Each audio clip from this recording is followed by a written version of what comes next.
రేవంత్ రెడ్డి ప్రభుత్వానికి ఇది బీసీ విద్యార్థి సంఘం చేస్తున్నటువంటి హెచ్చరిక. ఈ సమ్మె తీవ్రతను అర్థం చేసుకొని ప్రభుత్వంగా తన బాధ్యత నిర్వర్తనలో ఘోరమైనటువంటి వైఫల్యం కారణంగానే ఫీజు రీఎంబర్స్మెంట్ లాంటి స్కాలర్షిప్ లాంటి పెండింగ్లు కొనసాగుతున్నాయి. కాబట్టి తక్షణమే విడుదల చేయకపోతే ఈ విద్యార్థి నిరసన సభ ఈ ప్రభుత్వానికి మరణ శాసనం అవుతుంది అనేటువంటి హెచ్చరిక చేస్తా ఉన్నా. ఈరోజు పేపర్ చదివినాం, సన్నాయి నొక్కులు నొక్కుతా ఉన్నది ఈ ప్రభుత్వం. నిన్నటిదాకా ముఖ్యమంత్రి మాట్లాడినా, రాష్ట్ర ప్రభుత్వంలో ఉన్నటువంటి కీలక మంత్రివర్యులు మాట్లాడినా అబద్ధాలను. గతంలో మనమందరం గోబెల్స్ గురించి విన్నాం, చదువుకున్నాం. కానీ గోబెల్స్కే పాఠాలు నేర్పేటువంటి నాయకత్వం, పాలన ఈ దేశంలో ప్రపంచంలో ఎక్కడైనా సాగుతుంది అనంటే అది తెలంగాణలో రేవంత్ రెడ్డి గారి సర్కార్ అనేటువంటి విషయాన్ని మీకు గుర్తు చేస్తా ఉన్నా. ఈరోజు నేను అన్నట్టు పేపర్లు చదివితే శాసనసభ స్పీకర్ అయినటువంటి గడ్డం ప్రసాద్ గారు ఒక చావు కబురు చల్లగా చెప్పిండు. మేము సమస్య తీవ్రత, ఆర్థిక పరిస్థితి ఇంత లోతుగా ఉన్నదనేటువంటి విషయాన్ని అర్థం చేసుకోకుండా హామీలు ఇచ్చినాం.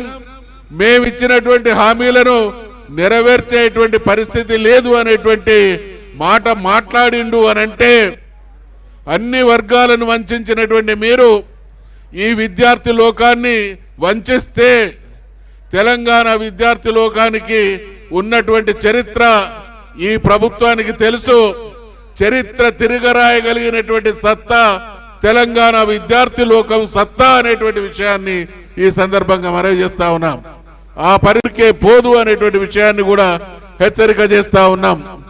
ఈ మధ్య కాలంలో మనం చూసినాం, రుణమాఫీకి సంబంధించినటువంటి ప్రకటన పరంపరలో ముఖ్యమంత్రి గారు మొదటిసారి 40,000 కోట్ల రూపాయలు రుణ మాఫీకి అవుతుందని అన్నాడు. తర్వాత అన్ని రకాల లెక్కలు తేల్చినాం, 30,000 కోట్ల రూపాయలు సరిపోతాయి అన్నాడు. చివరక ఇచ్చింది 20,000 కోట్లే అని ఒప్పుకుంటే నిజంగా ఇచ్చింది 12-13,000 కోట్లే. మరి నువ్వు ఇస్తానన్నా ఒక సంవత్సరం కడుపు కట్టుకుంటే 40,000 కోట్ల రూపాయలు అనేది ఒక లెక్క కాదని నువ్వన్నావు.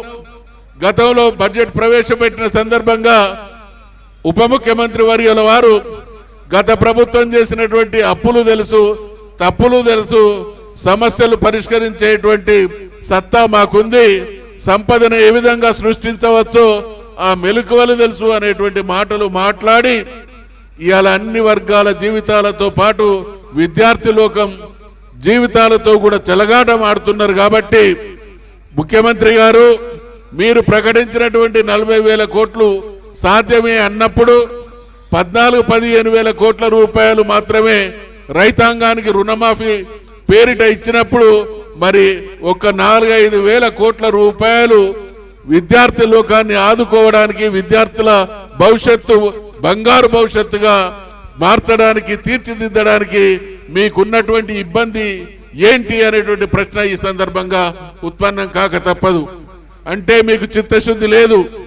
విద్యార్థులు కావచ్చు, వీళ్ళ భవిష్యత్తు కావచ్చు, ఏమైనా పర్వాలేదు, కమిషన్లు కాంట్రాక్టర్ల కోసమే మా ప్రభుత్వం పనిచేస్తుంది అనేటువంటి మీ దుర్మార్గపు వైఖరిని నిరసిస్తూ హక్కుల కోసం, రావాల్సినటువంటి న్యాయం కోసం ఈరోజు విద్యార్థి లోకం జాజుల శ్రీనివాస్ గారి నేతృత్వంలో కథం తొక్కుతూ కదిలింది. కాబట్టి ఇది ఇంకొక రూపం తీసుకొని నీ ప్రభుత్వానికి గండంగా పరిణమించక ముందే ఈ సమస్య పరిష్కారం కావాలని హెచ్చరిస్తా ఉన్నాం.